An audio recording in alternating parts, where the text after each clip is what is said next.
रामामी तव दास दास म्हणता, माते कशाचे भय. रामा जाईन ज्या स्थळी सुख घना, होईल तेथे जय. रामाया भुवनात्रयी तुझ विणा, नाही तुझा तारक. रामा तू सकलार्थ पूर्ण करीशी, तू तात मी बालक. सुखा सारिखे पूर्ण वैराग्य ज्याचे, वसिष्ठा परिज्ञान योगेश्वराचे.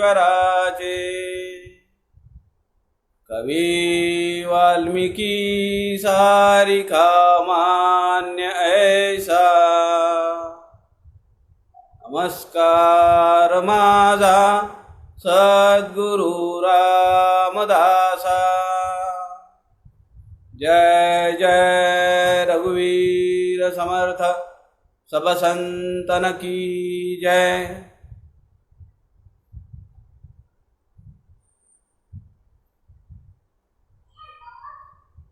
समर्थ रामदासांच्या वाङ्मयावर आधारित प्रस्थानत्रयी या प्रकरणांवर मी बोलावं असा आदेश आदरणीय प्रवीणजी शास्त्री केळीकर यांनी मला काल दिला. योगायोग म्हणजे आज चतुर्थी आहे आणि सामाजिक क्षेत्रातले माझे सद्गुरू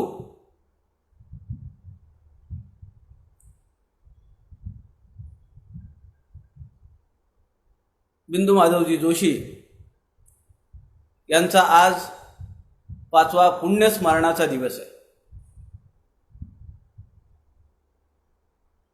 अशा पावन दिवशी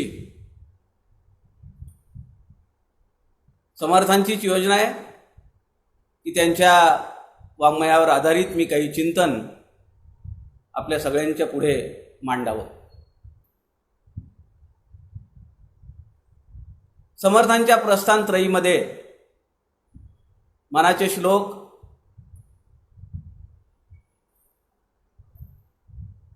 ग्रंथराज दासबोध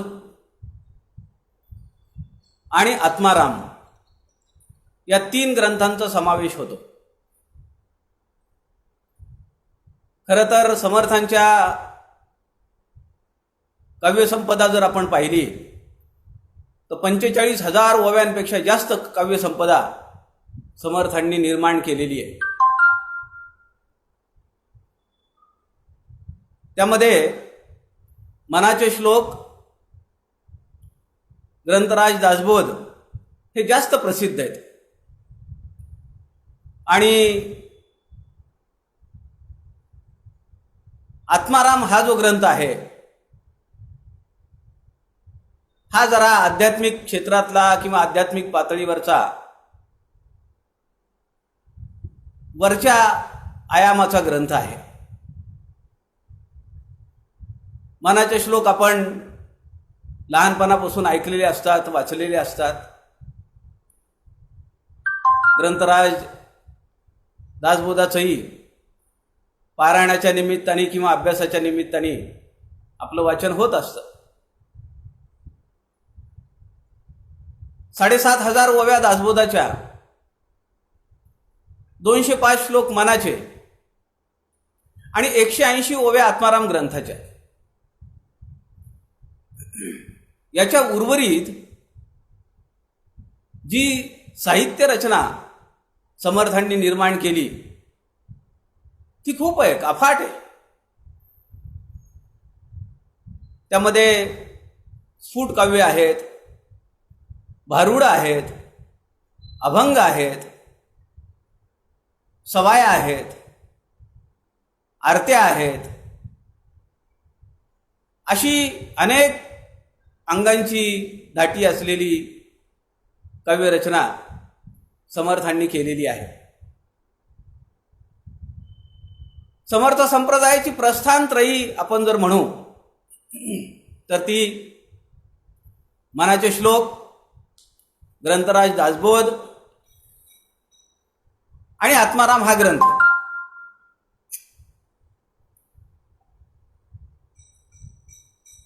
मनाचे श्लोक 205 आहेत. मी समर्थांच्या वाङ्मयाचा आणि समर्थांच्या चरित्राचा अभ्यास मागच्या 20-22 वर्षांपासून करत असल्यामुळे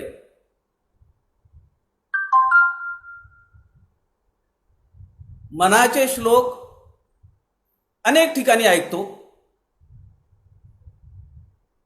भुजंग प्रयात वृत्तात असलेले हे श्लोक मनाचा ठाव घेणारे आहेत. असा एक प्रश्न समर्थ वाङ्मयाच्या अभ्यासार्थींना विचारला जातो. मनाच्या श्लोकांची रचना कधी झाली, कशी झाली? मी सुरुवातीला जसं म्हणालो, आचार्य प्रवीणजी शास्त्री केळीकरांनी मला प्रस्थानत्रयीवर बोलायला सांगितलंय.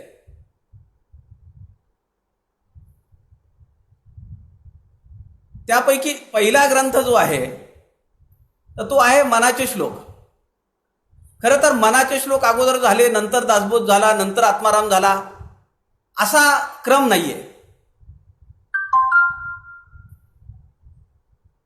पण मनाचे श्लोक हे सर्वमान्य आहेत, सर्वसामान्य आहेत, सर्वांच्या पठडीतले आहेत, म्हणून मी प्रथम मनाचे श्लोक घेतले. आणि मी जसं आत्ता विचारलं म्हणालो की मनाच्या श्लोकांची रचना कधी झाली, समर्थ रामदासांनी मनाच्या श्लोकांची रचना केव्हा केली? या मनाच्या श्लोकांच्या निर्मितीच्या संदर्भात दोन प्रवाह आहेत, दोन विचारांचे प्रवाह आपल्याला दिसतात. एक म्हणजे पारंपरिक जो आहे तर तो असा आहे की समर्थांनी चाफळचा राम उत्सव चालू केला.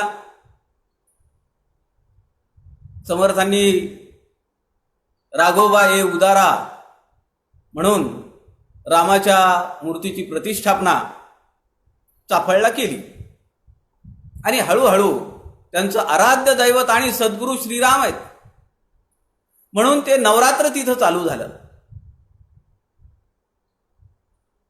आणि जसजसा उत्सव मोठा व्हायला लागला, वाढायला लागला,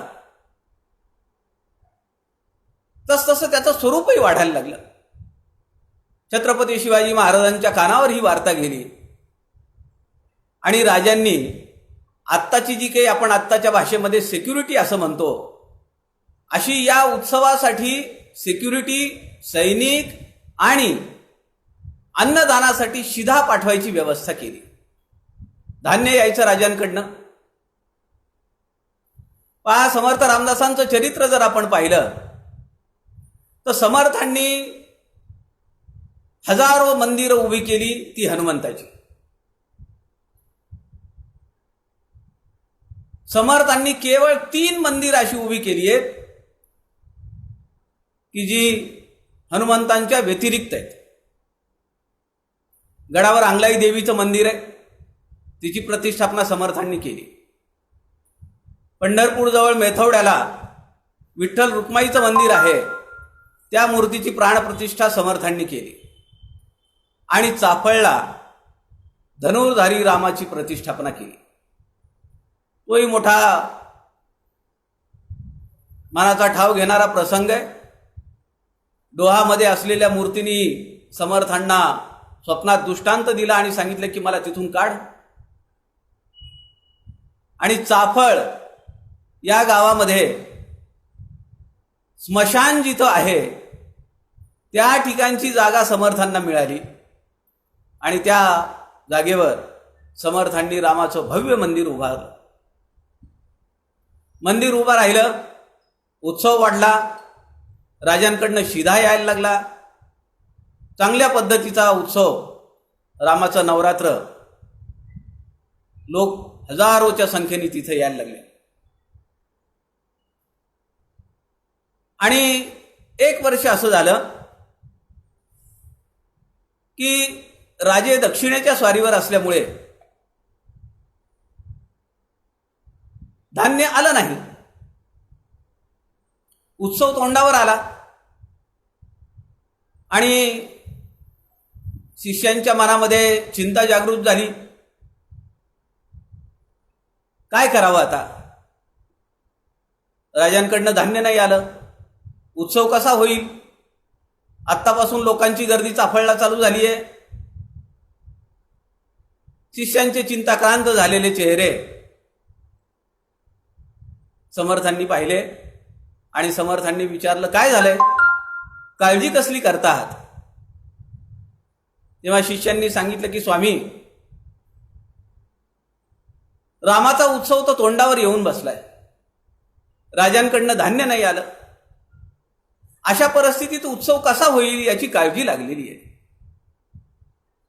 समर्थ हसले, म्हणाले, अरे उत्सव रामाचा आहे, तो बघून घेईल काय करायचं ते, तुम्ही कशाला चिंता करता? संध्याकाळ झाली, जेवणं झाली आणि समर्थांनी कल्याण स्वामींना सांगितलं, कल्याणा, दौत, बोरू, लेखन साहित्य घेऊन ये माझ्याकडे.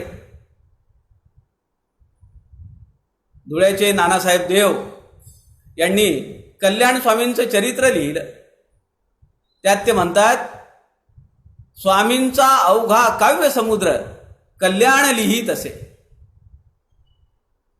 त्यामुळे कल्याण स्वामी, समर्थांच्या तोंडून पडलेला प्रत्येक शब्द कल्याण स्वामींनी उचलावा आणि बोरू आणि दौतीने तो लिहून काढावा. ते शब्द ब्रह्म कागदावर उतरवावं. समर्थांनी कल्याण स्वामींना बोलावलं, समोर बसवलं आणि मनाचे श्लोक सांगायला सुरुवात केली. गणाधीश जो ईश सर्वा गुणांचा, मूळारंभ आरंभ तो निर्गुणाचा. नमो शारदा मूळ चत्वार वाचा, गमो पंथ अनंत या राघवाचा. जय जय रघुवीर समर्थ. सुरुवात गणाधीशापासून केली. मी सुरुवातीला जसं म्हणालो तसं भाग्याचा एक क्षण आहे की आज योगायोगाने संकष्ट चतुर्थी आहे आणि मनाच्या श्लोकांवर चिंतन करण्यासाठी बसलेलो आहे. समर्थांनी पहिला श्लोक जो मंगलाचरणाचा सांगितला तो गणपतीचा सांगितला, गणाधीश जो ईश सर्वा गुणांचा. आणि तिथून समर्थांनी एक हाती नेहमीप्रमाणे गंगेचा ओघ जसा सलग असतो तसा शब्दांचा ओघ समर्थांच्या मुखातून वाहू लागला आणि 205 मनाचे श्लोक कल्याण स्वामींनी लिहून घेतले. मनाची शते ऐकता दोष जाती, मती मंदते साधना योग्य होती. तळे ज्ञान वैराग्य सामर्थ्य अंगी, म्हणे दास विश्वासता मुक्ती भोगी. 205वा मनाचा श्लोक समर्थांनी सांगितला. कल्याण स्वामींनी ते सगळे श्लोक लिहून घेतले आणि दुसऱ्या दिवशी पहाटे कल्याण स्वामींनी काही शिष्यांना बोलावलं आणि त्यांच्याकडनं त्याच्या नकला करून घेतला. ते सगळे श्लोक उतरवून घेतले आणि गावामध्ये जाऊन गल्लीच्या या टोकाला म्हणायचा श्लोक त्या टोकापर्यंत आवाज गेला पाहिजे. खड्या आवाजामध्ये मनाचे श्लोक म्हणायचे. मनाचे श्लोक म्हणत म्हणत रामदासी मंडळी पुढे जातात आणि त्या श्लोकाचा आवाज ऐकून घरातली माता भगिनी धावत पळत भिक्षा घालण्यासाठी येते. प्रसंग असा आहे की धान्य उदंड झाले. दरवर्षीप्रमाणे रामाचा उत्सव भव्य दिव्य पद्धतीनं पार पडला. हा एक विचार आहे की मनाच्या श्लोकांची रचना कशी झाली. आमचे परमपूजनीय अप्पा अर्थात वरदानंद भारती त्यांनी मनोबोध लिहिला. त्यांच्या आयुष्यातला तो प्रसंग त्यांनी सुरुवातीला लिहिलेला आहे, तोही मोठा मजेशीर आहे. आप्पा असं म्हणतात, 205 मनाच्या श्लोकांचं छोटं पुस्तक खिशात बसेल असं मी माझ्याजवळ वागवत होतो आणि जेव्हा जेव्हा वेळ मिळेल तेव्हा तेव्हा मी ते मनाचे श्लोक वाचत असताना मला जो 4 चरण आहेत त्यात जो भावला त्याला मी अंडरलाईन करत होतो, टिक मार्क करत होतो. आणि काही दिवसानंतर माझ्या लक्षात असं आलं, आप्पा मला सांगतायत, 205 मनाच्या श्लोकांमध्ये एकही श्लोक असा राहिला नाही की त्यातला एकही चरण टिक करायचा राहिला किंवा अंडरलाईन करायचा राहिला. आप्पांच्या मते मनाच्या श्लोकांची रचना ही त्या काळी जी परिस्थिती होती ती अशी की या देशावर 5 यावनी सत्ता राज्य करत होत्या. या यावनी सत्तेतले लोक पहाटेच्या समयी गावागावांमधून फिरायचे आणि पुराणातल्या फात्या आयता म्हणायचे उच्च रवामध्ये आणि चौघांनी तो कापड धरलेला असायचं आणि लोकांनी त्यामध्ये पैसे अडका टाकायचा. याला कुठेतरी शह दिला पाहिजे,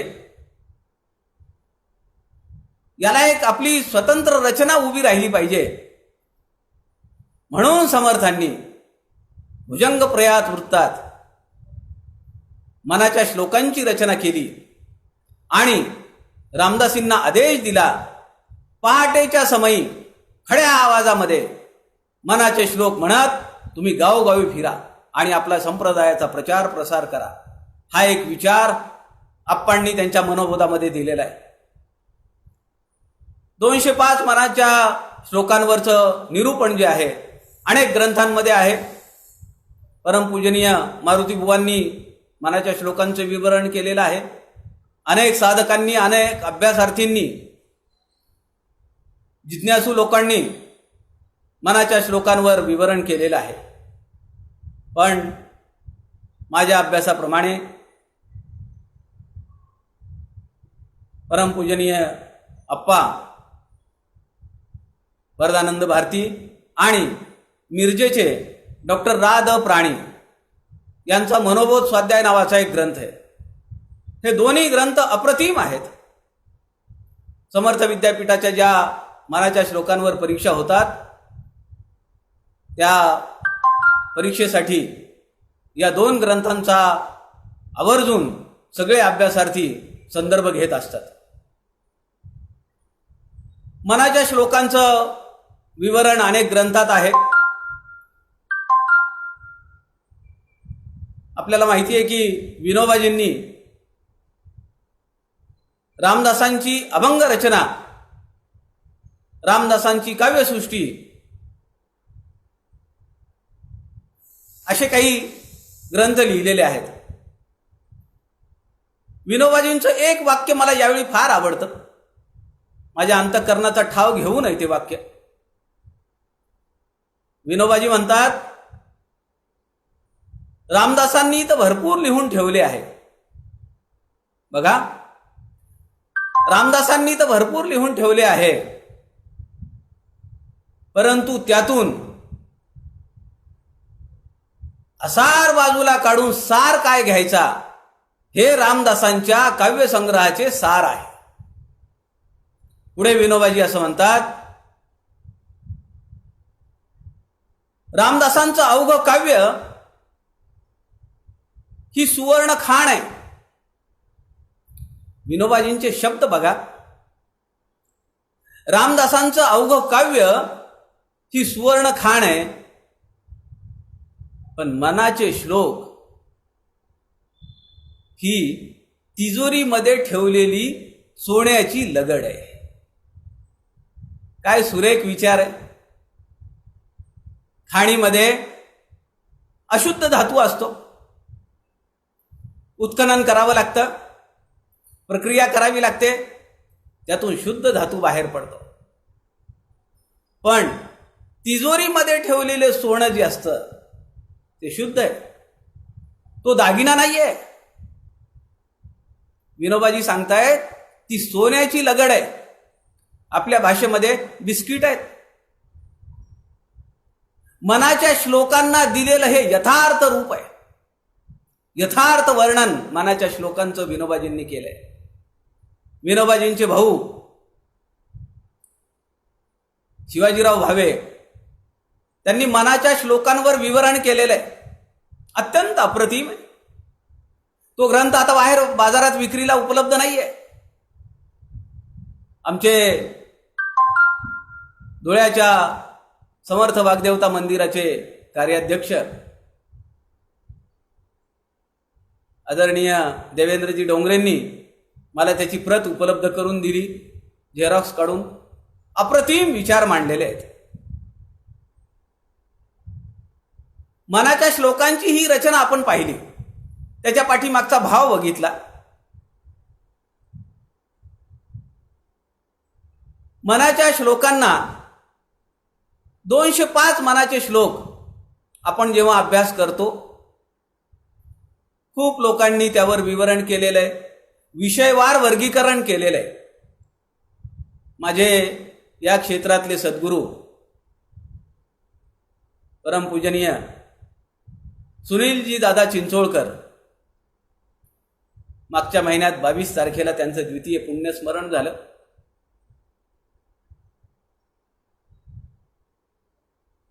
सध्याच्या काळामध्ये रामदासी कसा असला पाहिजे त्याचं ज्वलंत उदाहरण म्हणजे सुनील दादा चिंचोळकर. त्यांनी मनाच्या श्लोकातून मनःशांतीकडे असा विषयवार वर्गीकरण असलेला ग्रंथ सिद्ध केला.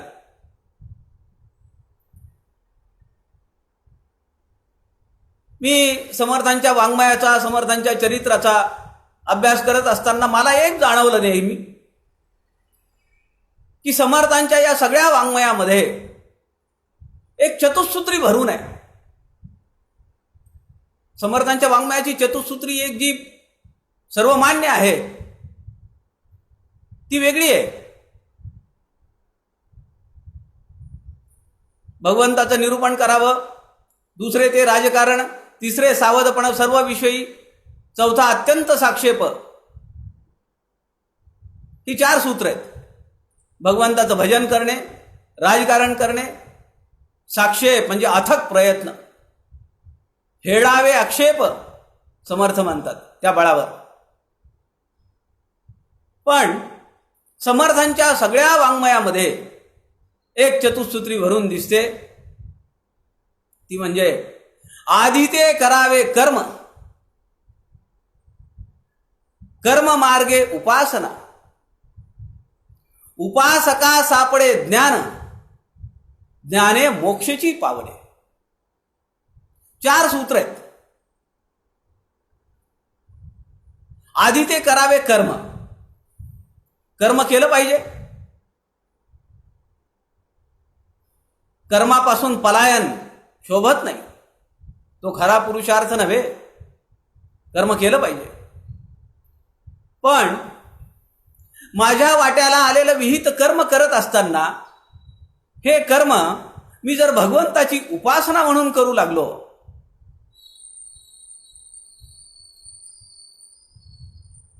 आधी ते करावे कर्म, कर्म मार्गे उपासना, या 2 गोष्टी आहेत. एक, माझं कर्म हे मी उपासना म्हणून केलं पाहिजे,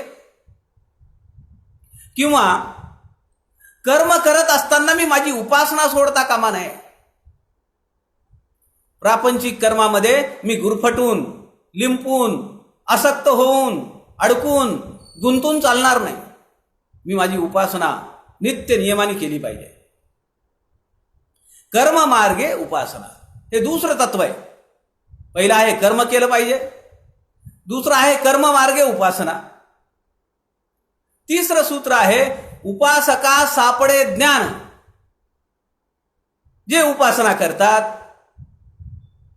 जे साधना करतात,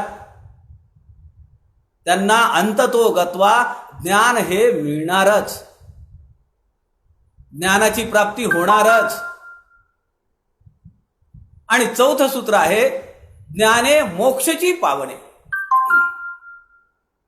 ज्ञानाच्या आधारावर मोक्ष मिळतो. आता खरं तर समर्थांच्याच वाङ्मयामध्ये ज्ञान आणि मोक्ष या दोन संकल्पना नाहीतच मुळे. ज्ञान हेच मोक्ष आहे, भगवंताची प्राप्ती हाच मोक्ष आहे. मध्यंतरी आपण सध्याच्या या कोरोना विषाणूच्या अभूतपूर्व आणि वैश्विक संकटामध्ये मागच्या 1.5-2 महिन्यापासून अडकून पडलेलो आहोत. देशच नव्हे तर अख्खं विश्व, सगळं जग हतबल झालेलं आहे. ज्या दिवशी माननीय पंतप्रधानांनी दिवे लावायला सांगितले, त्या दिवशी मिरजेचे आपटे काका म्हणून आहेत, भागवताचा अभ्यास करून घेतात. एक मोठं व्यासपीठ आपटे काकांच्या रूपाने कार्यरत आहे. शारीरिक व्याधी आणि शारीरिक मर्यादा कितीही असल्या तरी भगवंताचं कार्य कसं करावं ते आपटे काकांकडनं शिकलं पाहिजे. त्यांची एक क्लिप पडली आणि आपटे काकांचं एक वाक्य माझ्या अंतःकरणामध्ये पोचलं. आपटे काका म्हणाले, मरण कुणाला नाहीये. या जगामध्ये ज्याचा जन्म झाला त्याचं मरण आहे, कुणीही अमरपट्टा घेऊन आलेलं नाही. पण विष्णू सहस्रनामाचा अभ्यास करून,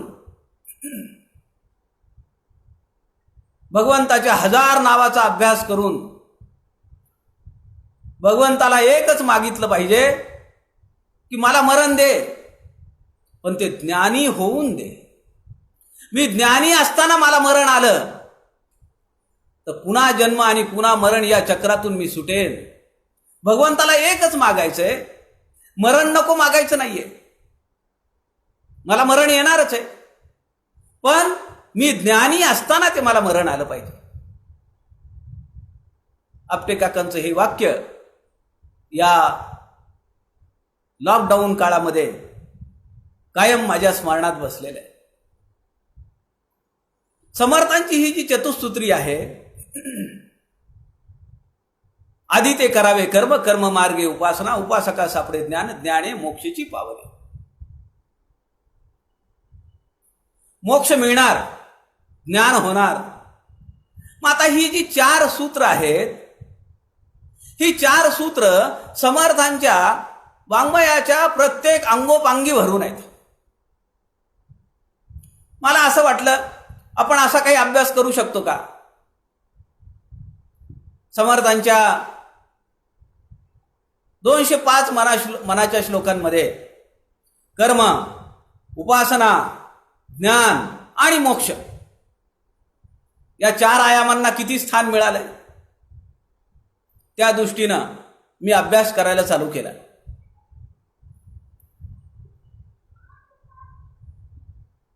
समर्थांच्या दासबोधामध्ये एक ओवी आहे, जितुके काही आपणाशी ठावे ते हळूहळू सांगावे. जितुके आपणाशी ठावे ते हळूहळू शिकवावे. शहाणे करून सोडावे बहुत जन. खूप लोकांना आपल्या जवळचं ज्ञान हे देता आलं पाहिजे, दिलं पाहिजे. समर्थांच्या एका माझ्यासारख्या नाठाळ सेवकाने प्रश्न विचारला, स्वामी आपण तर म्हणता लोकांना सांगावं, पण मग इथं मनाच्या श्लोकांमध्ये मनाला उपदेश का केला? आता याच्या पाठीमागची सुद्धा भूमिका आपण लक्षात घेतली पाहिजे.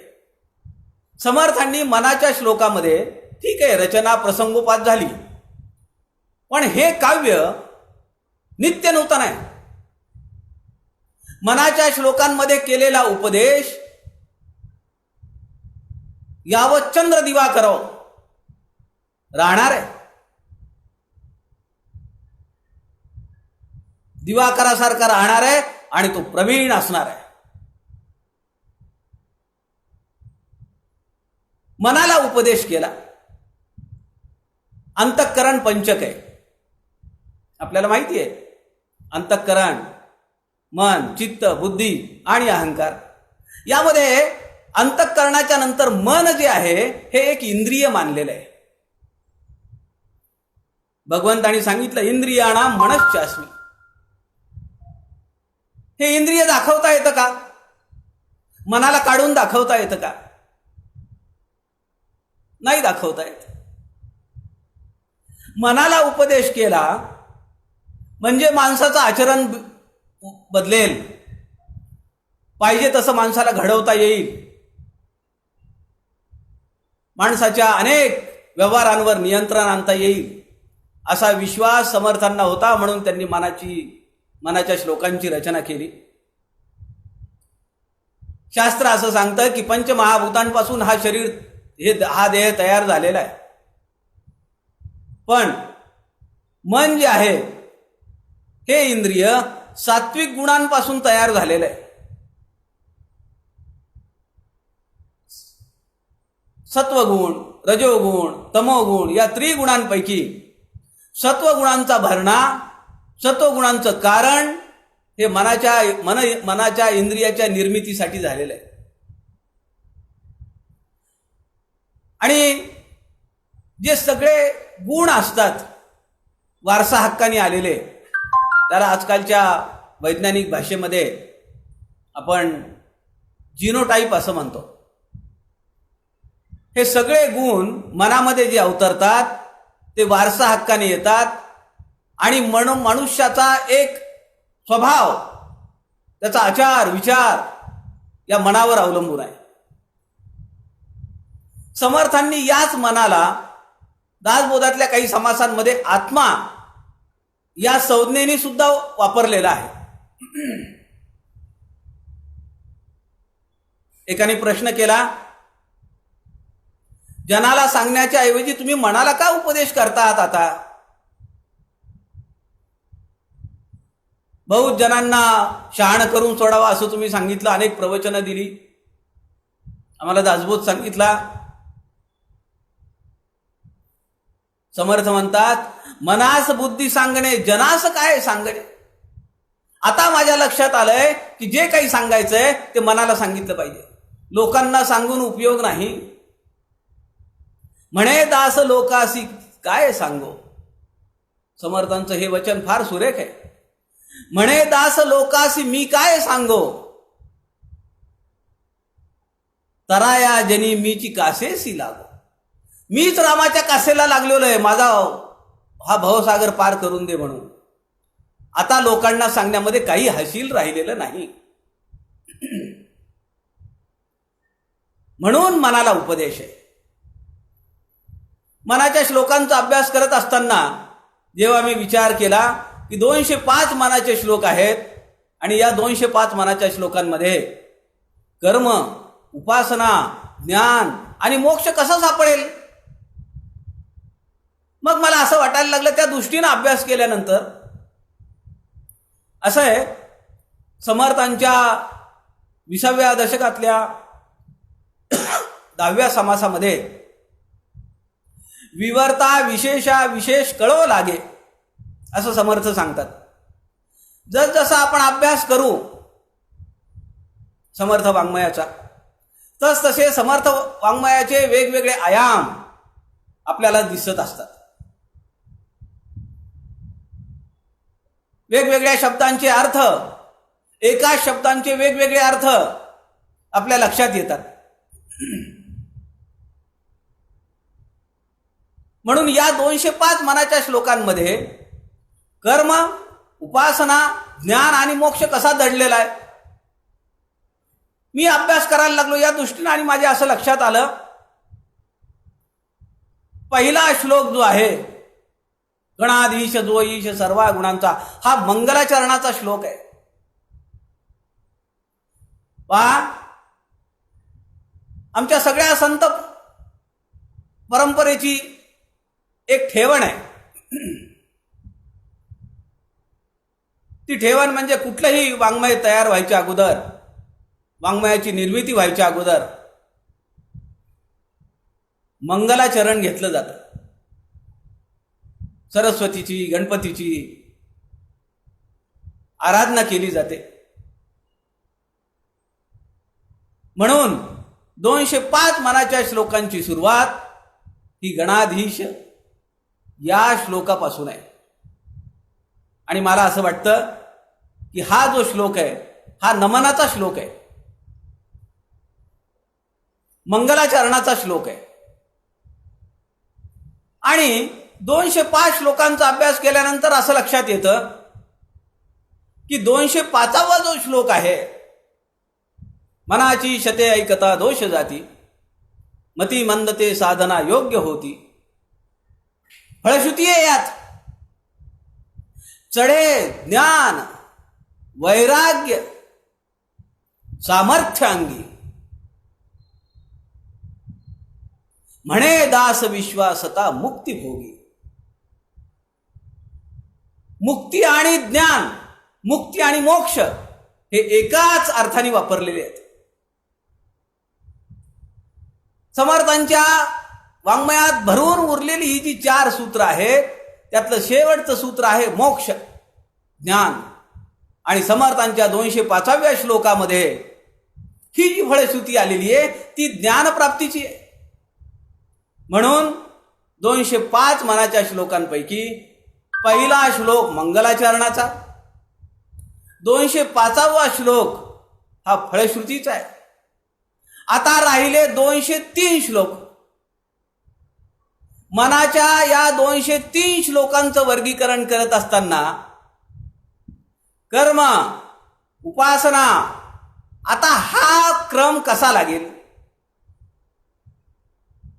आधी ते कर्म करावे कर्म असं समर्थ सांगतात.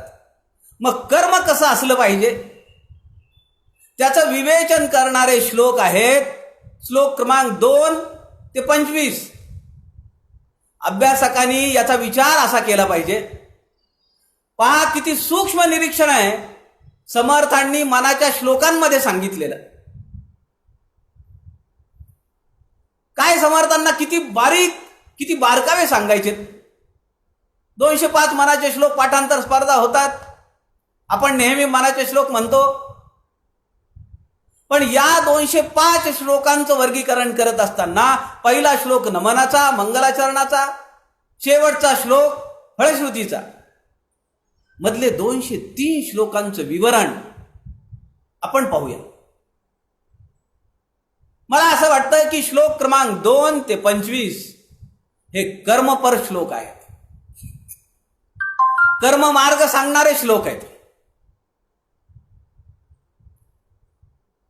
कर्म मार्ग आम्हाला भगवंतांनी सांगितला, श्रीकृष्णाने सांगितला, सद्गुरु कृष्णाने सांगितला. कर्म केलं पाहिजे. कर्म करण्याचा अधिकार तुझ्या जवळ आहे. पण मग ते कर्म कसं असलं पाहिजे. ते सदाचरणाचे श्लोक म्हणून श्लोक क्रमांक 2 ते 25 आपण पाहिले पाहिजेत. त्यानंतर उपासनापर श्लोक आहेत. कर्म मार्गे उपासना, कर्मातून माझी भगवंताची उपासना झाली पाहिजे किंवा कर्म करत असताना मी उपासना केली पाहिजे. ते श्लोक आहेत 26 ते 100. या 74 श्लोकांमध्ये कर्ममार्गे उपासना समर्थांनी सांगितली. उपासका सापडे ज्ञान, हे तिसरं सूत्र आहे. ज्ञानप्राप्तीपर श्लोक जे सांगितले ते 101 ते 150, या 50 श्लोकांमध्ये ज्ञानप्राप्ती सांगितली. आता मिळालेलं ज्ञान दृढ होण्यासाठी तरच मोक्ष मिळेल. प्रेम की गली अति साखरी, तसं अध्यात्म की गली अति साखरी. साधकाचा पाय केव्हा घसरून पडेल याचा नेम नाही, त्याचा अनुभव आपल्या सगळ्यांना आहे. अध्यात्माची ही अत्यंत निसरडी वाट आहे आणि या वाटेने जात असताना मिळालेलं ज्ञान, झालेली ज्ञानाची प्राप्ती आम्हाला ती दृढपणे आमच्या अंतःकरणात साठवून ठेवता आली पाहिजे. म्हणून 151 ते 204 श्लोक सांगितलेले आहेत आणि शेवटचा 205वा श्लोक हा फळप्राप्तीचा आहे. आता आपण जर दुसऱ्या श्लोकापासून जर जाऊ लागलो तर आपल्या असं लक्षात येईल की कर्म कसं करावं हे सदाचरणाचे श्लोक समर्थांनी पहिले 24 श्लोक सांगितले.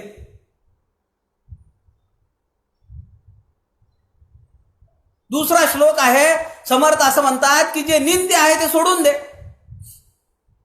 जे चुकीचं आहे ते करू नकोस, जे निंद्य आहे त्याचा त्याग कर, जे वंद्य आहे ते अंगीकार, त्याचा अंगीकार कर. आणि तेही कसं, तेही स्वभावे. स्वभावे या शब्दाचा अर्थ तुम्ही पहा. स्वभाव हा सहज असला पाहिजे. आमचे सुनील दादा नेहमी सांगत, राग हा ओढून आणला पाहिजे, तो दिखावा केला पाहिजे, पण स्वभाव मूळचा मृदू असला पाहिजे. जनी निंदते त्यजावे, जनी वंदते अंगीकारावे. पण हे सगळं करत असताना ते सहज स्वभावे करावे. फार आटापिटा घेऊन मोठ्या कष्टाने केलंय असं होता कामा नये. समर्थ पुढे म्हणतात, असं जर तू केलं एवढ्या सहजपणे, तुझा जर तो स्वभाव बनला, चांगलं बोलावं, चांगलं वागावं, चांगलं लिहावं, चांगलं चालावं, चांगलं करावं, जे वाईट आहे त्याचा त्याग करावा, आणि हे जर तू सहज स्वभावाप्रमाणे जर तू अंगीकारत गेलास तरी श्रीहरी पाविजे तो स्वभावे. भगवंत सुद्धा तुला त्याच्या सहज स्वभावाप्रमाणे त्याची प्राप्ती होईल. सदाचाराचं महत्व 3ऱ्या श्लोकामध्येही सांगितलं समर्थांनी. सदाचार हा थोर सांडू नयेत. सदाचाराचं फार महत्व आहे. समर्थ सांगतात तो आपण सांडला नाही पाहिजे. सांडणे या शब्दाचा अर्थ सोडू नये असा घ्यायचा. समर्थ पुढच्या 4थ्या श्लोकामध्ये म्हणतात, कर्म सांगायचंय ना, मग कर्म कसं केलं पाहिजे? नीती नियमाने कर, नीती नियमाने वाग, तर तुझं कर्म चांगलं होईल. पुढे समर्थ 5व्या श्लोकामध्ये म्हणतात, जर तू असं वागला नाहीस, जर विकारांचा तुझ्यावर प्रभाव असेल, तुला जर सहज स्वभावाप्रमाणे वागता येत नसेल, विकारे घडे हो जनी सर्व चीची, तुझं सगळीकडे हसं होईल. या विकारांच्या प्रभावाखाली तुझी सगळीकडे छीतू होईल, तुला चांगलं कुणी म्हणणार नाहीये. 6व्या श्लोकामध्ये कर्म चांगलं कर असं म्हणत असताना समर्थ सांगतात, क्रोध, काम, मद, मत्सर आणि दंभ यांचा परिणाम समर्थांनी सांगितलाय. जर तू त्यात अडकशील तर तुला काय भोगावं लागेल, असा अभ्यास आपण करायला पाहिजे. आता हे सहज स्वभावाने जर करायचं असेल, मनाला जर तिकडे वळवायचं असेल, तर आपल्याकडे नम्र वाचा असली पाहिजे. समर्थांनी किती ठिकाणी लिहिलं, पेरिले त्याची उगवते, बोलण्यासारखे उत्तर येते, कर्कश बोलावे ते काय निमित्त. गोड बोलावं, मुद बोलावं, मितभाषी असावं. समजा कुणी वाईट बोललं तरी ते सहन करावं. समर्थ सांगतात नीचपण सहन करावे. ते सहन करण्याची शक्ती आपल्याकडे असली पाहिजे. नम्र वाचे वदावे. 4 वाणी आहेत. वैखरी ही वाचा आहे प्रकट होणारी. परा, पश्यंती, मध्यमा आणि वैखरी. नम्र वाचे वदावे. पहिलं हे स्फुरण आहे. परावाणी ही परा त्या ठिकाणी ते स्फुरण होतं फक्त. त्याला आकार नाहीये, त्याला ध्वनी नाहीये. पण पश्यंती, मध्यमा आणि वैखरी यांना ध्वनी आहे. तिथं नम्रपणा असला पाहिजे. आपल्या वाणीमध्ये नम्रपणा असणं, नीच उत्तर सहन करण्याची शक्ती असणं, हे सुद्धा कर्म आहे. पण ते कर्म कसं आहे? बोलण्या ऐकण्यातला सदाचार सांगणार कर्म आहे. कर्म म्हणजे फक्त क्रिया करणार कर्म नव्हे. बोलणे ही सुद्धा क्रियाशक्ती आहे, कर्मच आहे. समर्थ 8व्या श्लोकामध्ये म्हणतात चंदनाप्रमाणे झिजलं पाहिजे. तुझी परोपकार वृत्ती असली पाहिजे. कर्म करत असताना परोपकार वृत्ती असली पाहिजे. चंदनाचे परित्वा झिजावे,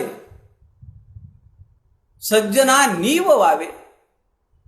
फार मोठा गोड शब्द आहे हो, निवने. काय अर्थ आहे?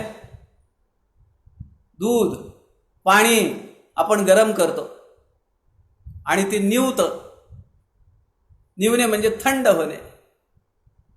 त्रिविध तापामध्ये मनुष्याचं मन हे भाजत असतं, तापत असतं. त्याला निवण्यासाठी मनाच्या श्लोकांचा आधार घेतला पाहिजे. समर्थ म्हणतात परोपकारी वृत्ती, नम्र वाचा असं जर असेल तर बोलण्यातला ऐकण्यातला सदाचार तुझ्या अंगी येईल. आणि तू जर चंदनाप्रमाणे झिजत राहिला समाजाच्या उद्धारासाठी, सज्जनांना निवण्यासाठी जर तू उपयोगी पडलास तर तुला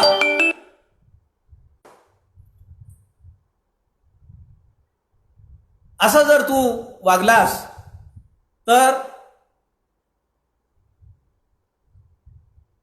कर्म ही उपासना होऊ शकते.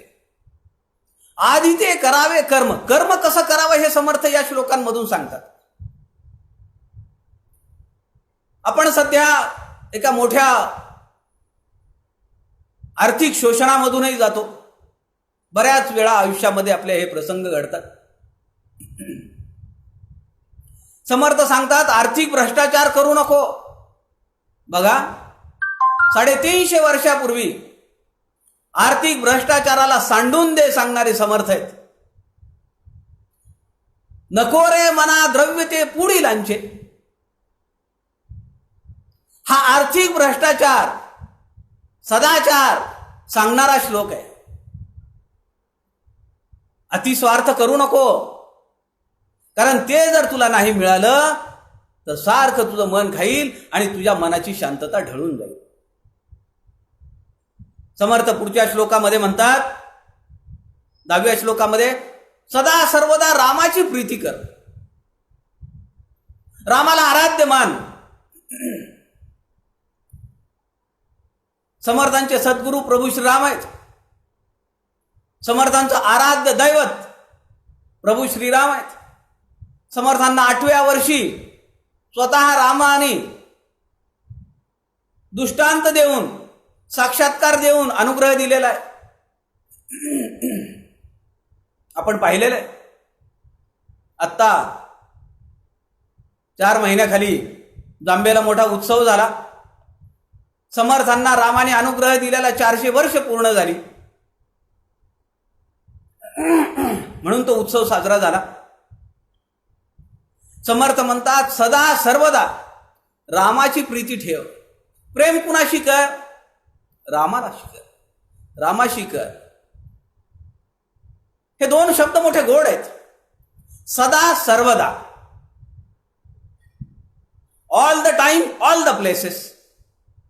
अशी कुठलीही जागा नाही, कुठलीही वेळ नाही की जिथं तू रामाचा तुला विसर पडलाय, रामाचा अनुसंधान चुकलंय, खंडित झालंय, असं होता कामा नये.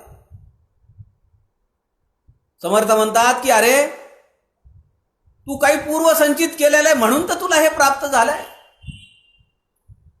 म्हणून तुला मनाच्या श्लोकांचा अभ्यास करायचा चान्स मिळाला. मनात वाचिरे पूर्वसंचित केले, ब्रॉट फॉरवर्ड, कॅरीड फॉरवर्ड.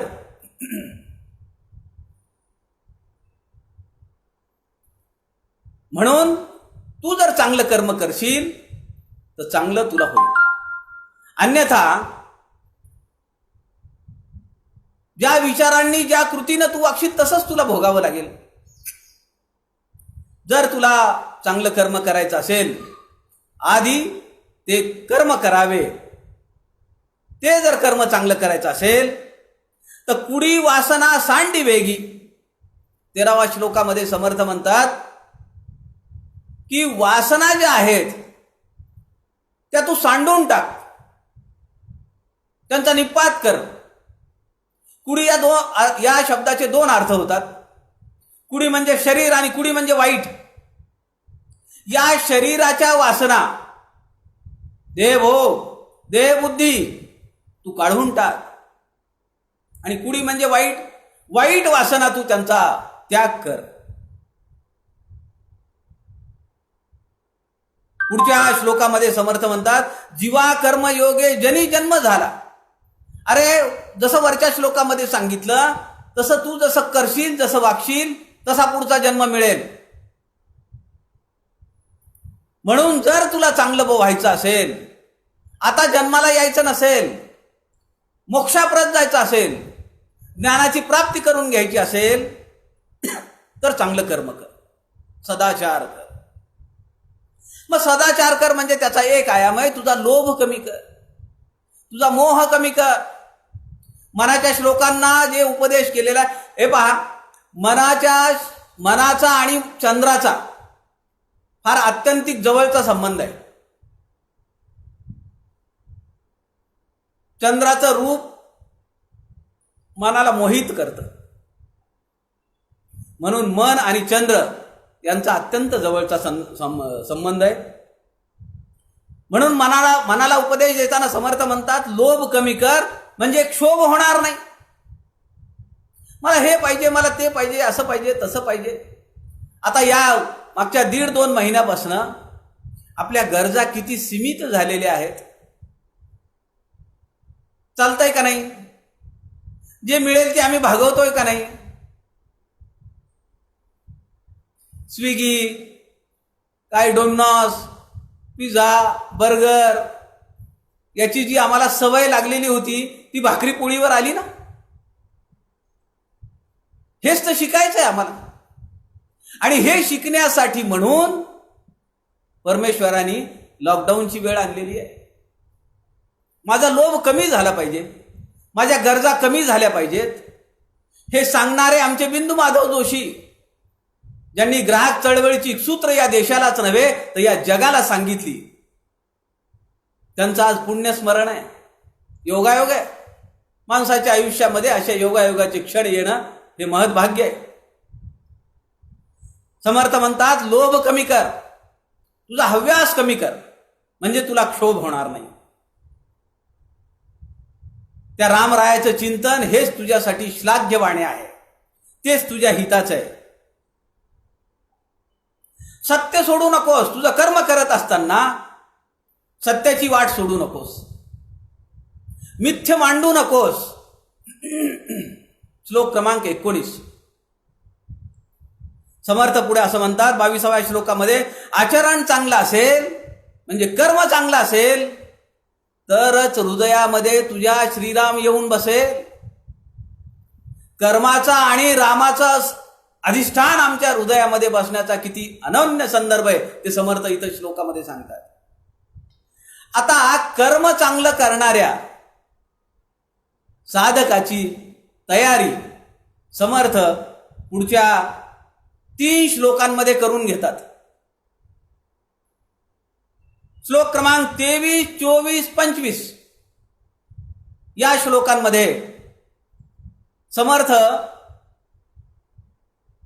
विहित कर्म किंवा सदाचार करत असताना उपासनेच्या रुळावर कसं जाता येईल ती साधकाची तयारी करून घेतात. समर्थ असं म्हणतात की असा उपासक तो रामाशिवाय काही बोलत नाही.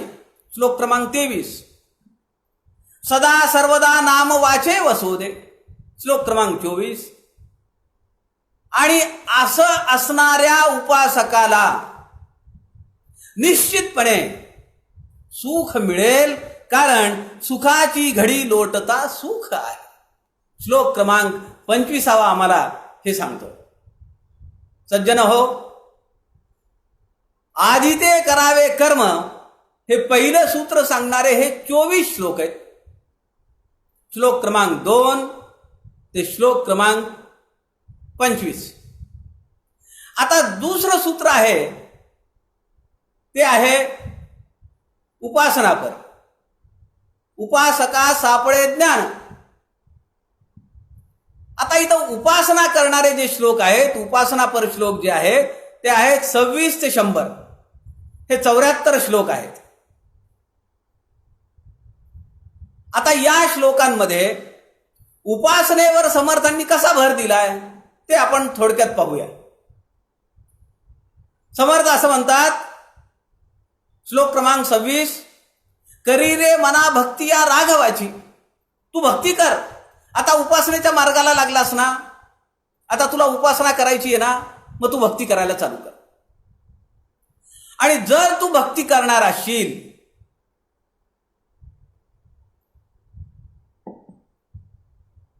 तर मग भीतो कोणाला?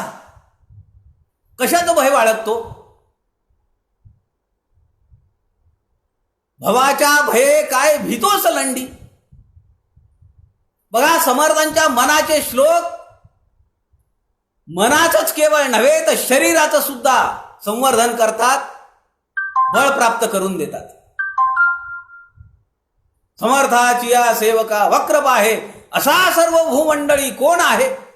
असा श्लोक म्हणल्याबरोबर कशी बाहू स्फुरण पाहू लागतात. एक अचाट शक्ती आपल्या अंतःकरणात उभी राहते. मनाचा 27वा श्लोक आम्हाला हेच सांगतोय, अरे भक्ती करतोयस ना तू रामाची, मग घाबरतो कोणाला? भवाच्या भये काय भीतोस लंडी, धरी रे मना धीर धाकासी सांडी. धरिष्ठ तुझ्या जवळ ठेव, आणि जे तुला धाक वाटतो, ज्याची भीती वाटते, सांडण्याने पुन्हा शब्द आलाय, त्याला सोडून दे, त्याला बाजूला ढकल. कारण तू भक्ती करतोयस, भगवंताची उपासना करतोयस. 30व्या श्लोकामध्ये समर्थ म्हणतात, मग आता उपासना करायची म्हणजे काय करायचंय? नामसंकीर्तन कर, लीलांचं वर्णन कर, आणि त्यातच तुझ्या जीवनाची धन्यता मान. श्लोक क्रमांक 30, 27 ते 30 या 3 श्लोकांमध्ये समर्थ असं सांगतात, रामाच्या दास्यत्वाचा अभिमान बाळग. कारण वर सांगितलंच आहे, भवाच्या भये काय भीतोच लंडी. त्याची भजन करतोयस, त्याचं पूजन करतोयस, त्याची आराधना करतोयस, त्याची उपासना करतोयस, त्याची भक्ती करतोयस ना तू, त्यात धन्यता मानतोयस ना तुझी, अभिमान बाळगतोस ना. मग आता कुठल्याही गोष्टीची तुझ्या मनामध्ये अपेक्षा असता कामा नये. आणि या श्लोकांचं शेवटचा चरण जो आहे, नुपेक्षी कदा रामदासा अभिमानी. आता नुपेक्षी या शब्दाचे 2 अर्थ आहेत. अशी उपासना करणाऱ्या भक्ताची उपेक्षा प्रभू राम कधीही करणार नाही. नुपेक्षी कदा रामदासा अभिमानी. या नुपेक्षी शब्दाचा दुसरा अर्थ असा आहे, अशी रामाची उपासना करणारा भक्त साधक, त्याला कशाची अपेक्षा राहत नाही. आता तो कशाची अपेक्षा ठेवत नाही. त्याच्या अंतःकरणामध्ये त्याला एकच ध्यास आहे, तो म्हणजे रामाचा. सारखा त्याचं अनुसंधान रामाशी आहे. समर्थ त्यांच्या स्फुट काव्यामध्ये सांगतात, करी कथा परीन वांछित काही. तो भगवंताची कथा करतो, नामसंकीर्तन करतो, प्रवचन करतो, कीर्तन करतो. वांछित काही, काही मागत नाही आणि त्याला कशाची अपेक्षा नाही. मी सुरुवातीला म्हणालो, या क्षेत्रातले माझे सद्गुरू सुनील दादा चिंचोळकर. आपल्या नांदेडचा एक प्रसंग आहे, मी तो पाहिलेला आहे, अनुभवलेला आहे, आपण सगळ्यांनी अनुभवलाय. रामकथेचं काय मानधन द्यायचंय हे त्यांना विचारलं, तेव्हा ते म्हणाले, हे तू मला विचारावं आणि मी सांगावं का? समर्थांनी किती ठिकाणी लिहून ठेवलंय, मोले कीर्तन करू नये, मोल यात्रा घेऊ नये, आणि तरी तू मला विचारावंस. जाता जाता त्याचा उल्लेख मी केलाच पाहिजे. रामकथा झाली. हनुमान मंदिराच्या ट्रस्टींनी त्यांना 12,000 रुपये द्यायचे ठरवले मानधन म्हणून. 12,000 रुपयाची मानधनाची एक पिशवी आणि 22,000 रुपये आरतीच्या ताटामध्ये आणि पुढे ठेवलेले आलेले त्याची एक पिशवी. अशा 2 पिशव्या सुनील दादांना समारोपाच्या दिवशी दिल्या. सुनील दादांनी विचारलं, हे काय? विश्वस्तांनी सांगितलं की 12,000 रुपये आम्ही मानधन तुम्हाला द्यायचं ठरवलं होतं, हे मानधन, आणि आरतीच्या ताटामध्ये आणि देणगी म्हणून 22,000 रुपये आलेले आहेत, हे ते पैसे. बघा, करी कथा परीन वांछित काही. सुनील दादांनी सांगितलं 12,000 रुपये तुम्ही ठरवले तेवढे मी घेईन, 22,000चा आणि माझा काही संबंध नाही. एवढी निस्पृहता आज जगाच्या पाठीवर कुठल्याही रामदासीमध्ये मी पाहिलेली नाही. समर्थ स्फुट काव्यामध्ये म्हणतात, करी कथा परीन वांछित काही, चित्तवृत्ती अवघी हरी पायी, कल्पना समूळ तोडील जेव्हा. आता रामाची एकच एक कल्पना आहे, रामाचं दर्शन होणं, कारण मी उपासना करतोय. आता मला दुसरी कुठलीही कल्पना नाहीये. कल्पना समूळ तोडील जेव्हा, रामदास म्हणणे मग तेव्हा. मगच तू रामाचा दास म्हणून घेशील, तरच तुला लायकी येईल होईल की तू रामाचा दास आहे म्हणून घेशील. आपल्याला कथा माहिती आहे, 12 वर्ष जांबेला राहिल्यानंतर समर्थ टाकळीला आलेले, 12 वर्ष साधनेला राहिले. सुरुवातीच्या काळामध्ये लोकांनी विचारावं, अरे पोरा तुझं नाव काय? भिक्षा मागतोस, हट्टाकट्टा दिसतोयस, अंगापिंडानी चांगला दिसतोयस, भीक कशाला मागतो? समर्थांच्या अंतःकरणाला मोठ्या वेदना व्हायच्या हो. आईला सोडलं, भावाला सोडलं, बहिणीला सोडलं, मित्रांना सोडलं. इकडे आलो राम मिळेल म्हणून, पण लोक तर मला एक वेळ माधुकरी सुद्धा देत नाहीत. गोडधोड तर राहिलं, मला माधुकरीच्या रूपानं माझं पोट भरेल एवढं अन्न सुद्धा मला देत नाहीत. मला टाकून ते बोलतात. आप्तस्वकीयांना सोडलं, साधनेत लक्ष लागत नाही, समाज झिडकारतो, राम दर्शन देत नाहीये. अशा अवस्थेत आर्ततेने रामाची केलेली आळवणी म्हणजे करुणाष्टकात. अनुदिन अनुतापे तापलो राम राया. ती करुणाष्टक अंतःकरणाला आपल्या साथ घालतील. संध्याकाळच्या वेळी करुणाष्टक म्हणण्यासाठी एकांतात बसा. तुमचे डोळे कसे पाझरतात ते पहा. समर्थ म्हणतात, तेव्हाच तुला रामाचा दास म्हणून घेता येईल जेव्हा एवढी निस्पृहता तुझ्या अंगात येईल. पुढे श्लोक क्रमांक 32 ते 33 मध्ये पार्वती, अहिल्या, हनुमान, बिभीषण यांच्या भक्तींचं स्मरण समर्थ करून देतात. कशी त्यांनी उपासना केली, कशी साधना केली, अशी साधना उपासकाला करता आली पाहिजे, त्याचं उदाहरण समर्थ देतात. श्लोक क्रमांक 32 ते 34 यामध्ये त्या सगळ्यांचं वर्णन आहे. पुढे समर्थ 35व्या श्लोकामध्ये म्हणतात, हे बघ, आता तू साधनेच्या मार्गाला लागलास, उपासना करू लागलास, पण ही मन लावून भक्ती कर हा. औपचारिकता नको, देखाव्यासाठी म्हणून नको. हा वरवरचा दिखावा असू नये रे बेटा. मन लावून उपासना कर, रामाची भक्ती कर. असे हो जया अंतरी भाव जैसा, वसे हो तया अंतरी देव तैसा. जसा तुझ्या अंतःकरणात रामाविषयी भाव असेल तसा तो तुझ्या अंतःकरणात उतरेल. समर्थ दासबोधामध्ये म्हणतात, तो तर तुम्ही एक ठक आहे, तो महाठक आहे. तुम्ही किती मन लावून करता त्याप्रमाणे तो तुम्हाला बघत असतो, त्याचं फळ तो तुम्हाला देतो.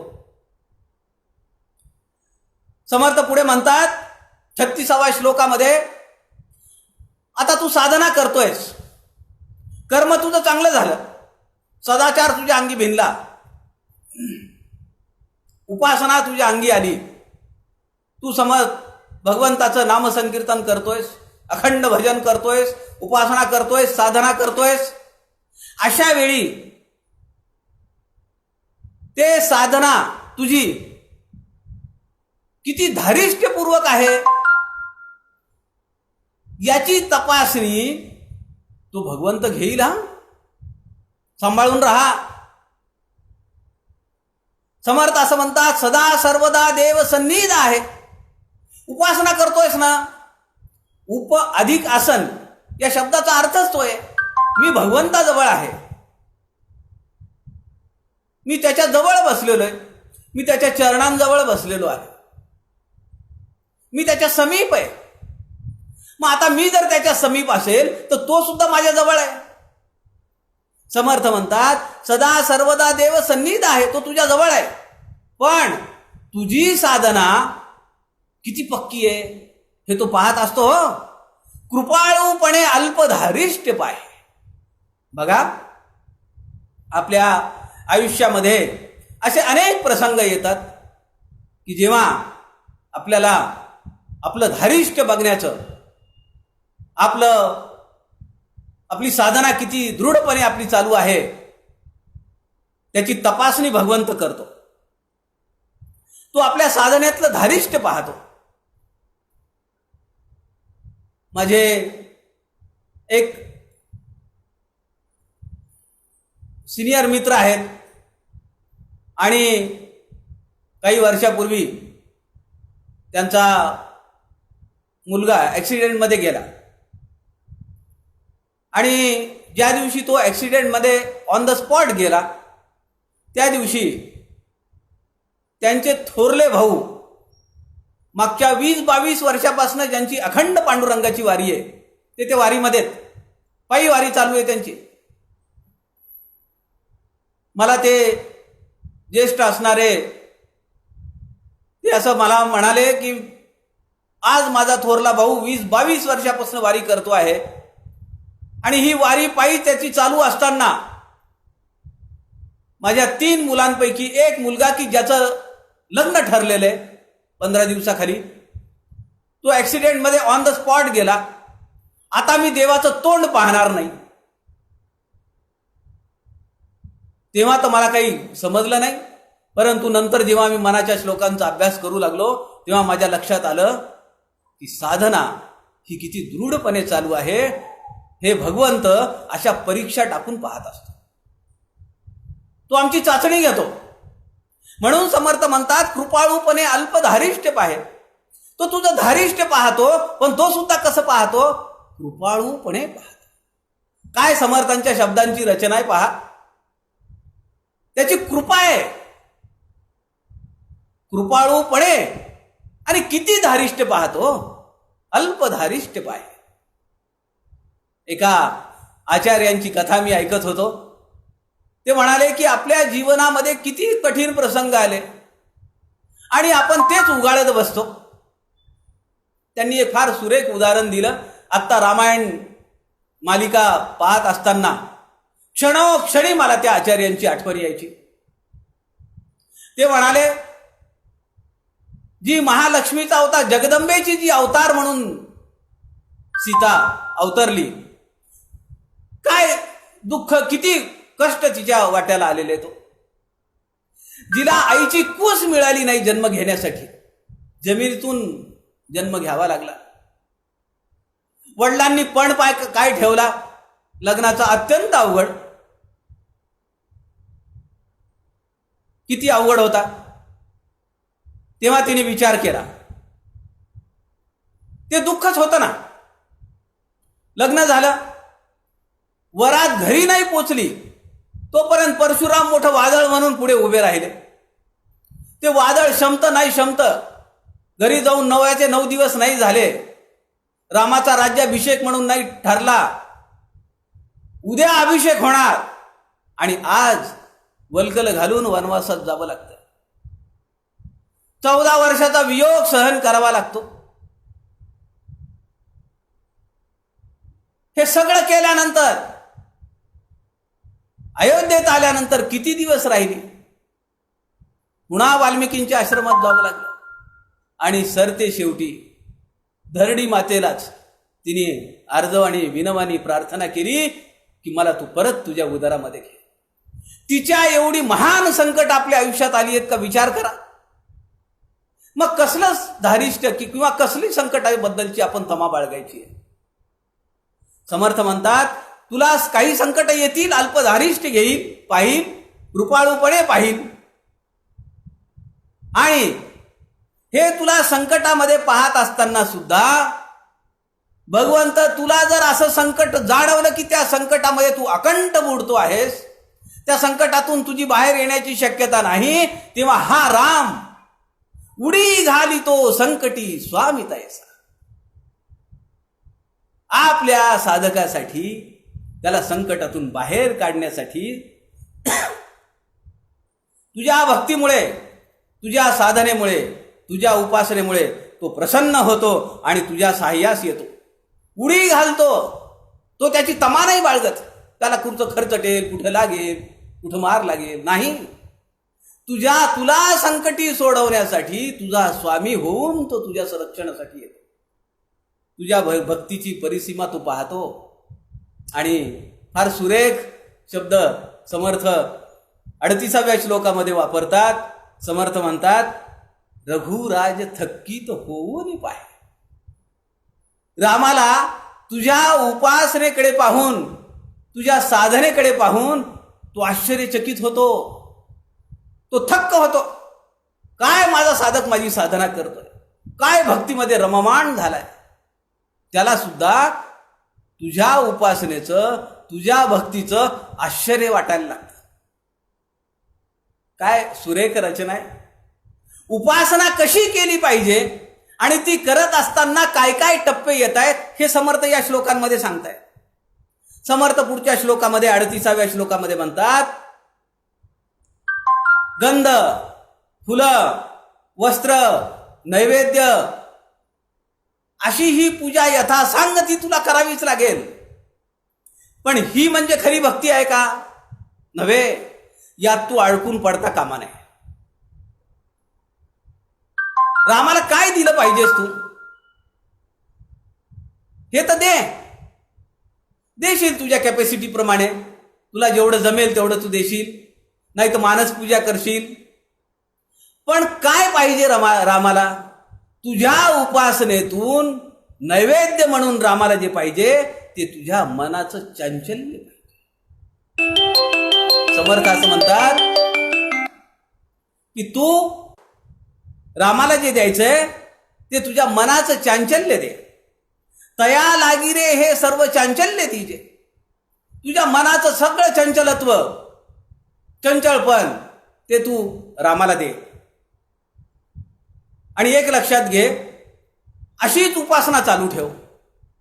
उपासना म्हणजे, भक्ती म्हणजे नुसत्या तीर्थावळी करणं, तीर्थाटन करणं असं नाहीये बरं का. सदासेवी आरण्य तारुण्य काळी एकांतामध्ये जा. गर्दी नको. आज आम्हाला या कोविड आणि कोरोना विषाणूच्या आघातापासून काय मिळालंय? आम्हाला एकांत मिळालाय. थोडा निवांतपणा मिळालाय की नाही सांगा. हा एकटेपणा नाहीये. एकटेपणा माणसाला बसू देत नाही, पण एकांत माणसाला शिकवतो. समर्थ एका ठिकाणी म्हणतात दासबोधामध्ये, एकांत जयास मानला सर्व आधी कळे त्याला. ज्याला एकांत मानवतो, ज्याला एकांतामध्ये राहण्याची सवय असते, त्याला सगळ्यांच्या अगोदर पुढे काय होणार आहे ते समजतं. आता आपल्याला समजायला लागलं का नाही, लॉकडाऊन कधी संपणार आहे, गाड्या कधी चालू होणार आहेत, समजतं का नाही. एकांताचं फळ आहे. किती वर्षानंतर असा एकांत मिळाला. म्हणून समर्थ या ठिकाणी म्हणतात, भक्ती म्हणजे तीर्थावळी करणं, तीर्थाटन करणं, गर्दीच्या ठिकाणी जाणं, फिरत राहणं असं नव्हे. 40व्या श्लोकामध्ये समर्थ सांगतात, बहु हिंडता सौख्य होणार नाही, तुझी उपासना साधना एका ठाई असली पाहिजे. एके ठाई बैसोन राहिला. ऐक नाही, हरिपाठामध्ये आपण म्हणतो का नाही, फापट पसारा नको, भगवंताला दृढपणे चित्तात धारण कर आणि बाकी सगळं त्याच्यावर सोडून दे. त्याची चिंता तू करू नकोस. बहुता परी हेची आता धरावे, रघुण आहे का आपुलेसे करावे. तू त्याची उपासना करतोयस, तू त्याला आपलंसं केलंयस, आता त्याच्यावर सगळं सोडून दे. आता तुझ्या मनामध्ये कुठलीही शंका, कुठलीही चिंता, कुठलाही प्रश्न नसला पाहिजे. लोकांतामध्ये फार मर्यादा येतात. खूप लोक असली की त्यांच्या मनाप्रमाणे वागावं लागतं, त्यांच्या इच्छेप्रमाणे बोलावं लागतं, त्यांच्याप्रमाणे चालावं लागतं. सगळे व्यवहार आपल्याला त्यांना बघून करावे लागतात. पण एकांतात त्याची काहीच गरज नाही. रामाला जे भावतं ते मी करतो, त्याला जे आवडतं ते मी तसं वागतो.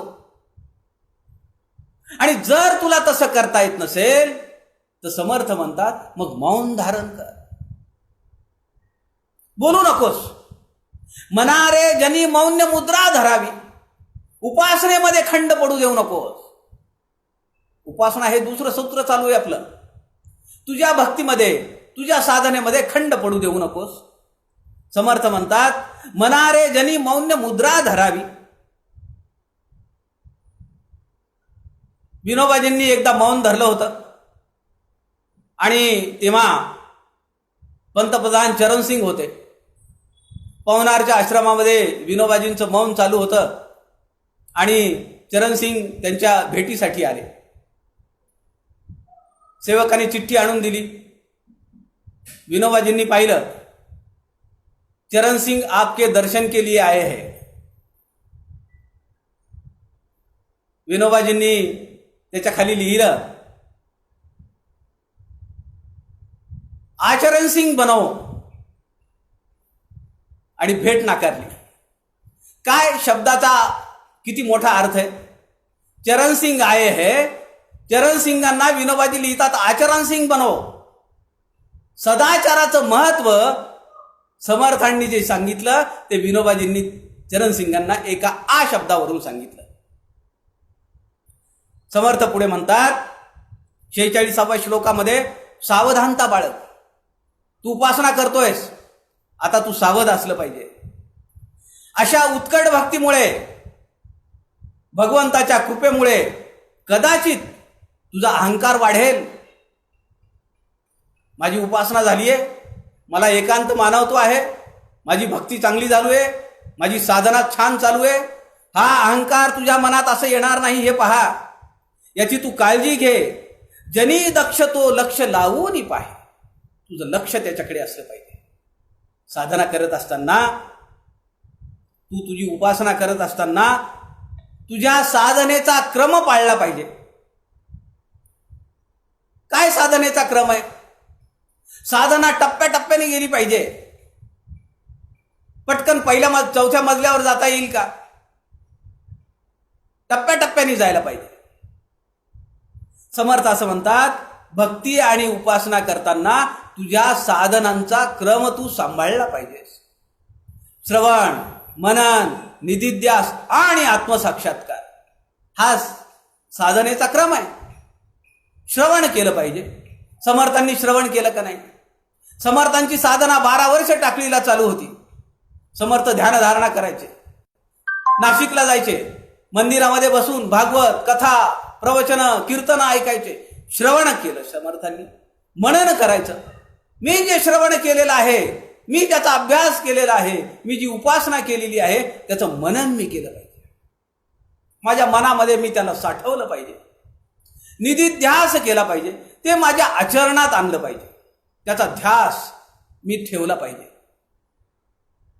आणि पुढे समर्थ असं म्हणतात की चौथा जो क्रम आहे आत्मसाक्षात्कार, या क्रमाने तू गेला पाहिजेस. तुझी उपासना, तुझी साधना, श्रवण, मनन, निधिध्यास आणि आत्मसाक्षात्कार या साधनांचा क्रम पाळत तू तुझी उपासना केली पाहिजे. अशी जर तू साधना केलीस, अशी जर तू उपासना केलीस, हा पुढचा श्लोक मला फार आवडतो. कारण त्या श्लोकामध्ये समर्थ असं म्हणतात की अशी जर तू साधना केलीस तर तुला सर्वत्र हरिरूप दिसू लागेल, सर्वत्र भगवंत दिसू लागेल, चराचरामध्ये तुला रामाचं अस्तित्व दिसेल. तो श्लोक असा आहे, सदा देव काजी झिजे देह ज्याचा, ज्याचा देह, ज्याचं शरीर, ज्याचं आयुष्य हे देवाच्या कामासाठी झिजलं. सदा राम नामे वदे नित्य वाचा, त्याच्या तोंडून अखंड नामस्मरण चालू आहे. भगवंताचं संकीर्तन चालू आहे, नामसंकीर्तन चालू आहे, प्रवचन कीर्तन चालू आहे. स्वधर्मेची चाले सदा उत्तमाचा. तो स्वधर्म, त्याचं धर्म काय आहे त्याला माहिती आहे. स्वधर्म, त्याचं विहित कर्म काय, त्याची उपासना कोणती हे त्याला माहिती आहे. जगी धन्य तो दास सर्वोत्तमाचा. या जगामध्ये त्याच्यासारखा सर्वोत्तमाचा प्रभू रामाचा दास दुसरा नाही. का मला आवडतो हा श्लोक? याच्या तिन्ही चरणांमध्ये सदा सदा सदा हा शब्द आला आणि चौथ्या चरणामध्ये मात्र शब्द आलेला आहे. समर्थांना अत्यंत प्रिय असलेला जो शब्द आहे तो आहे दास. सदा सदा सदा. आणि त्या सदाला जर तुम्ही उलट केलं तर तो शब्द होतो दास. अशा दासाचं, अशा साधकाचं, अशा उपासकाचं उपासनेमुळे चालण्या बोलण्यात वागण्यात मध्ये जो बदल दिसतो तो लोकांच्या ध्यानात येतो, लोकांच्या लक्षात येतो की हा बदल आता होऊ लागलेला आहे. सज्जन हो, समर्थांच्या 4 सूत्रांपैकी आधी ते करावे कर्म, कर्म मार्गे उपासना, उपासका सापडे ज्ञान, ज्ञाने मोक्षची पाविजे. पहिला श्लोक मंगलाचरणाचा, 2 ते 25 श्लोक सदाचार, कर्म कसं कर हे सांगणारे, 26 ते 100 श्लोकांपैकी उपासना सांगणारे श्लोक आपण पाहिलेले आहेत. जवळपास 50व्या श्लोकापर्यंत आपण आलेलो आहोत. आपल्याला 3 दिवस हा विषय घ्यायचा आहे. समर्थ वाङ्मयाची प्रस्थानत्रयी याच पेजवरून आपण याच वेळी उद्या या प्रस्थानत्रयीतल्या पुढच्या प्रकरणांचा अभ्यास करूया, चिंतन करूया आणि पुन्हा उद्या याच वेळी आपण सगळे भेटूया. जय जय रघुवीर समर्थ.